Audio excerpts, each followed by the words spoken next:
Hi, I'm Greg Scott, author of Bullseye Breach, a business book disguised as a thriller about how Russian criminals steal 40 million customer credit card numbers from a fictional retailer named Bullseye Stores, right under the noses of people who should have been more alert.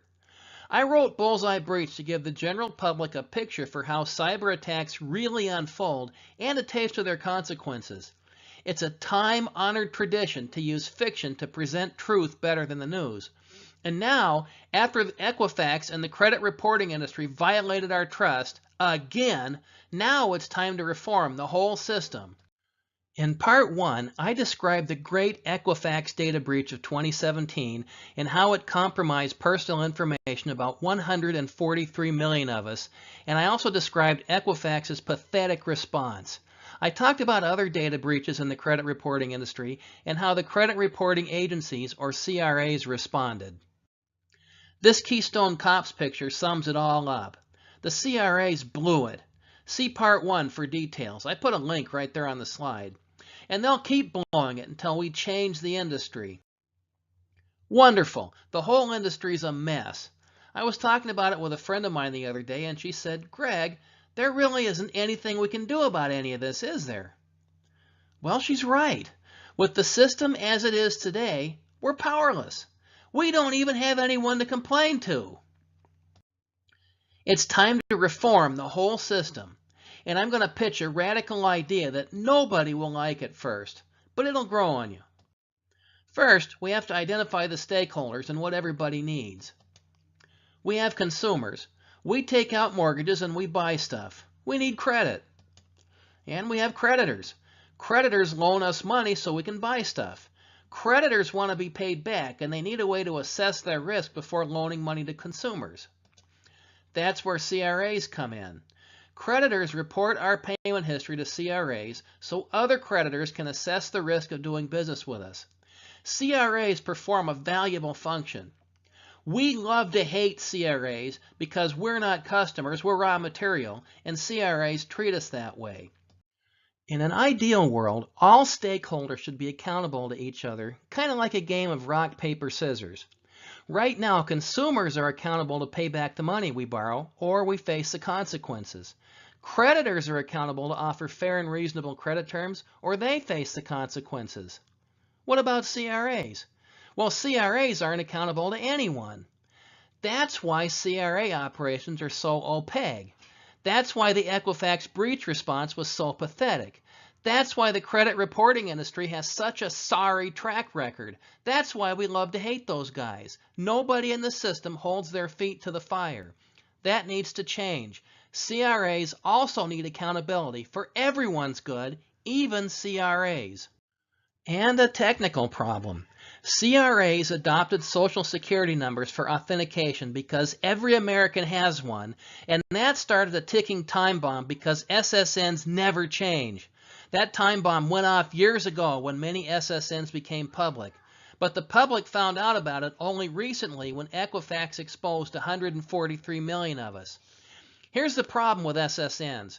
When I provide an SSN, I don't prove I'm me. I only prove I know the SSN that belongs to Daniel Gregory Scott.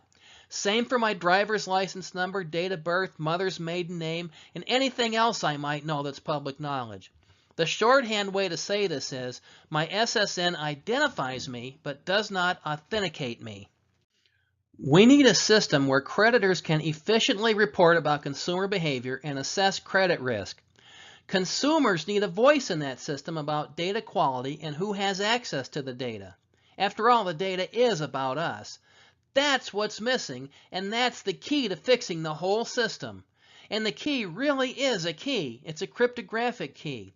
Every piece of data a CRA holds about me, the consumer, should be encrypted with a private key I control. Anyone who wants to look at my data needs my key to decrypt it, which means they need my permission. I need to pause for 3 sentences of theory here. Encryption means taking plain text, applying a key, and turning it into ciphertext. Decryption means applying a key to ciphertext and turning it back into plain text. Now there's a special type of encryption called asymmetric encryption that uses one key to encrypt and another key to decrypt. And that's all you need to know about encryption for now. Here's how we exploit asymmetric encryption. We declare one of those keys public and the other one private. We encrypt with the public key and decrypt with the private key. We already use asymmetric encryption every day when we buy goods and services online. This technology has been around for a long time. And then for good measure, we encrypt that private key with a passphrase. Not a password, but a passphrase. See my mini seminar about passphrases for why they're better than traditional passwords. I put a link on the slide. Here's how this would work. When a creditor wants to send in a report on me, they encrypt it with my public key. CRAs keep this public key as another field about me. Anyone can look it up. It's public. So the creditor sends in the report on me, encrypted with the public key, and the CRA stores it. Later on, maybe I want to finance a nicer car and I need to borrow more money. Naturally, the next creditor wants to find out if I'm a good credit risk. So the creditor runs a credit report. The encrypted report comes back and I have to decrypt it with my private key. Nobody but me has my private key, which means anyone who wants to decrypt my credit report needs me. Somebody pretending to be me will fail because they don't have my private key. What about credit scores? If all that data about me is encrypted, the CRAs won't know what's in it. How do they calculate my credit score? Simple. Make me part of the process. It is my credit score after all. I could say no. I could choose not to participate, and then I face the consequences. No credit score? Probably no credit. The system is better for everyone when I'm part of it instead of a victim of it. But when we give consumers more responsibility, that means consumers need to step up and accept it. With great power comes great responsibility. Somebody said that in a comic book. Or maybe it was a French philosopher. Wherever it came from, it's true. If I have power in the credit reporting industry, then I also have a responsibility. That private key that I control doesn't do anybody any good if I lose it. Today's cryptographic keys are 512 or even 1024 bits. A 1024-bit number has 304 digits. I have trouble keeping phone numbers in my head. I can't imagine trying to memorize a 304-digit number. To make this work, we need a tool for the average consumer to store this key and a means to retrieve it. The easiest choice, protect it and encrypt it with a passphrase. Memorize the passphrase, the key to the key and not the key itself. There's lots of ways to make that happen. What if I, the consumer, lose that passphrase or the private key it protects? Well, then my credit history's gone. But maybe I have a few bankruptcies, and maybe I don't pay my bills. Maybe I want my credit history gone. Well, that's not good. Who holds me accountable? There's a few ways to handle this. Maybe as part of borrowing money, creditors demand a copy of my private key as collateral until I pay off the loan. Or maybe banks offer a private key guardian service as an add-on when I open an account. Maybe banks demand that I have such a service in place before they extend me credit. Great. What if a bank or creditor gets hacked and somebody steals my private key? Aren't I in the same world of hurt as right now after the Equifax breach? Well, no, because we can always rekey and change passphrases. And in fact, as computers become more powerful, we probably will rekey. But we can never change social security numbers, which is what everything is based on today. That's the big problem with social security numbers in the first place. We can never change them. What if I set up a good me and a bad me? The bad me skipped town and left everyone else holding the bag, and the good me started from scratch with a new identity. What's to stop me from gaming the system that way? Well, CRAs could tie it all together with my social security number. Thanks to Equifax, SSNs are public anyway, and people already game the system as it is today. Does this sound like radical surgery? Yep, it sure is. I did say everyone will hate this idea when they first hear it, remember? CRAs will scream about how much work it will require to educate consumers and set all this up. But mostly they won't like the built-in accountability. If you're a CRA, which do you hate more? Do you hate structural accountability, or do you hate a chokehold of government regulations? Many consumers will scream about taking on the added responsibility to remember a passphrase. But as a consumer, shouldn't I have influence over data about me? Millions of us should have demanded this 30 years ago.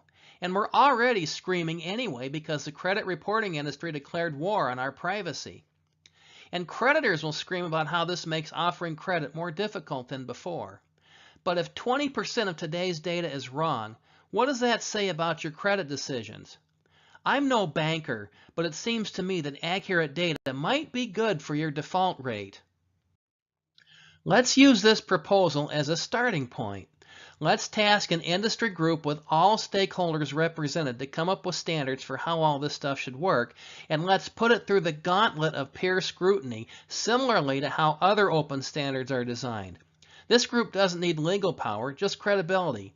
Enough credibility that everyone will listen and follow the standards it sets. The system today is opaque and broken.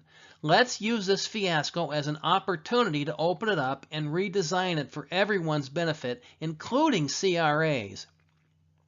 If you're the CEO of one of the big 4 CRAs, I want you to close your eyes and imagine leading a company everyone trusts instead of leading a company everyone loves to hate. I need to leave you with one final warning.